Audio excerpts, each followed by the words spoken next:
Next reason is subsistence crisis and the struggle to survive. Means subsistence crisis means an extreme situation where the basic means of livelihoods are endangered. मतलब जब basic हमारी life की मतलब वो चीजें जिन पर हम डिपेंड होते हैं, हमारी डेली रूटीन की यूज की जाने वाली चीजें जब वही खतरे में हो तो उस सिचुएशन को सबसिस्टेंस क्राइसिस कॉल किया जाता है. जैसे bread. The population of France rose from about 23 million in 1715 to 28 million in 1789. मतलब 1715 से लेकर 17 अगर हम 89 की बात करें तो जो वहां की पॉपुलेशन थी वो 23 मिलियन से 28 मिलियन तक बढ़ गई. अब अगर पॉपुलेशन इंक्रीज होती है तो वहां पर जो फूड ग्रेन्स है उसकी डिमांड भी इंक्रीज होगी और प्रोडक्शन जो हो रही थी, grains could not keep pass with the demand. मतलब वहां पर जो प्रोडक्शन हो रही थी ग्रेन की, अनाज की, वो पॉपुलेशन की बढ़ती स्पीड के अकॉर्डिंग नहीं हो रही थी.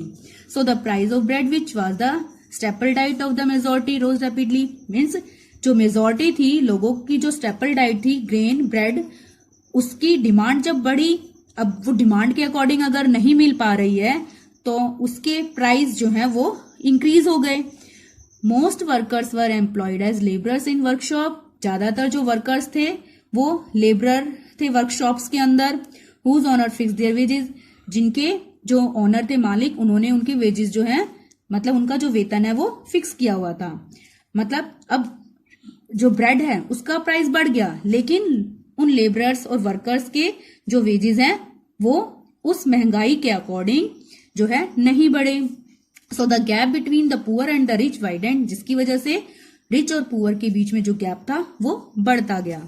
Things became worse whenever drought और hail reduce the harvest. Situation और भी ज्यादा बैड तब हो गई जब वहां पर सूखा पड़ गया और हेल मतलब जो ओलावृष्टि होती है उसकी वजह से वहां की जो हार्वेस्ट है फसल जब पूरी तरह से डिस्ट्रॉय हो गई.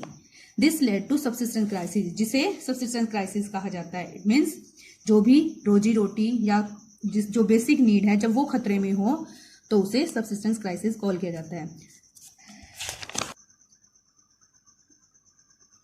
Next point is a growing middle class envisages and to privileges या role of the middle and philosopher middle classes. The 18th century witnessed the emergence of social groups termed the middle class. 18th century के near about जो भी एक नया social group सामने आया third state के अंदर जिसे मिडल क्लास कॉल किया गया. ये मिडल क्लास पर्सन जो थे ये एजुकेटेड और ट्रेडर्स थे who earned their wealth through and expanding overseas trade and from the manufactures of goods.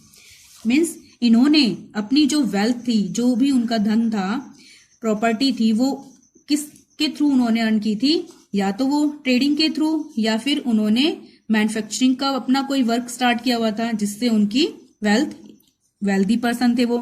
Such as woollen and silk textiles that were exported और bought by the richer members of society. In addition to merchants and manufacturers, the third state included professions such as lawyers. ये third persons जो थे third state के, इनमें जो middle class person आए वो trader और मतलब ट्रेडर्स के अलावा ये लॉयर भी हो सकते हैं या एडमिनिस्ट्रेटिव ऑफिशियल भी हो सकते थे. All of these were educated and believe that no group in society should be privileged by birth. इनका मानना था मिडिल क्लास पर्सन्स का कि जो भी इन फर्स्ट और सेकंड स्टेट के लोगों को बाय बर्थ प्रिविलेजेस मिली हुई है, सुविधाएं मिली हुई हैं, वो नहीं होनी चाहिए. Person social position must depend on his merit. मतलब किसी भी पर्सन को सोशल पोजीशन, समाज में जो भी पोजीशन मिलती है वो उसके मेरिट के, उसकी योग्यता के बेसिस पर मिले.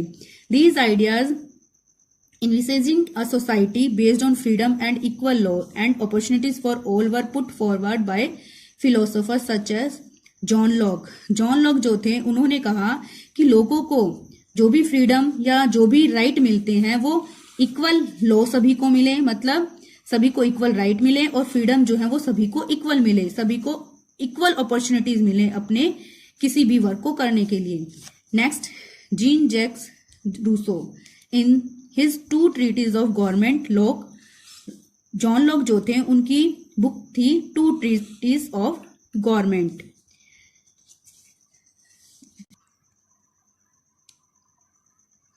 John Locke criticized in his book 2 Treatises of Government. He criticized the divine and absolute right of the monarch. मतलब उन्होंने जॉन लॉक जो थे उन्होंने अपनी बुक 2 Treatises of Government के अंदर जो मतलब किंग को मोनार्क को जो राइट मिले हुए थे और जो शक्तियां पावर मिली हुई थी उसकी क्रिटिसाइज की, उसकी आलोचना की।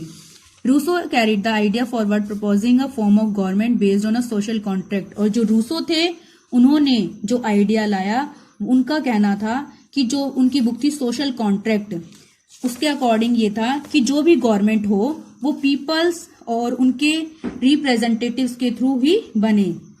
इन the spirit of the laws Montesquieu proposed a division of power.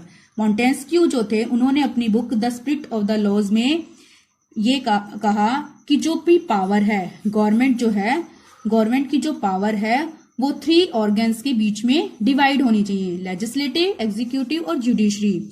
अब ये मॉडल जो था उन्होंने ये यूएसए से उन्होंने लिया। After the 13 colonies declare their independence from Britain. USA ने ब्रिटेन से फ्रीडम गेट करने के बाद अपनी जो 13 कॉलोनीज थी उसमें इस तरह की गवर्नमेंट को फॉलो किया।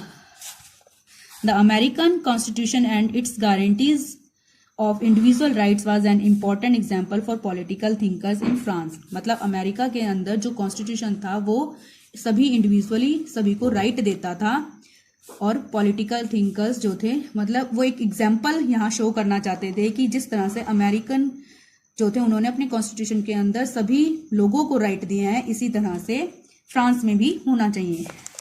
The ideas of these philosophers were discussed intensely in saloons. जो भी इन philosophers के आइडियाज थे सैलून, कॉफी हाउसेज यहाँ पर डिस्कस किए जाने लगे और उनकी बुक के थ्रू और न्यूज़पेपर के थ्रू पब्लिकली पब्लिश किए जाने लगे ताकि पब्लिक को उन सभी लोगों के मतलब व्यूज के बारे में पता लगे। These were frequently read aloud in groups for the benefit of those who could not read and write. जो लोग पढ़े लिखे नहीं थे उनको भी पता लग सके इस चीज के लिए, तो जो पढ़े लिखे थे वो उन चीजों को लाउडली रीड करके उन्हें सुनाते। The news that Louis 16 plan to impose further tax to be able to meet the expenses of the state generated anger and protest against the system of privileges. ये फिलोसोफर जो हैं लोगों को aware कराना चाहते थे कि जो लुई 16 है उन्होंने जो भी टैक्स को इंक्रीज करने का और लोगों से उस चीज को कलेक्ट करने का जो भी आइडिया उनका है वो लोगों को पता लग सके और लोग उनके अगेंस्ट एक साथ मिलकर उठ सकें और जो भी प्रिविलेजेस उन्हें मिली हुई हैं रूलर्स को उन्हें खत्म कर सकें।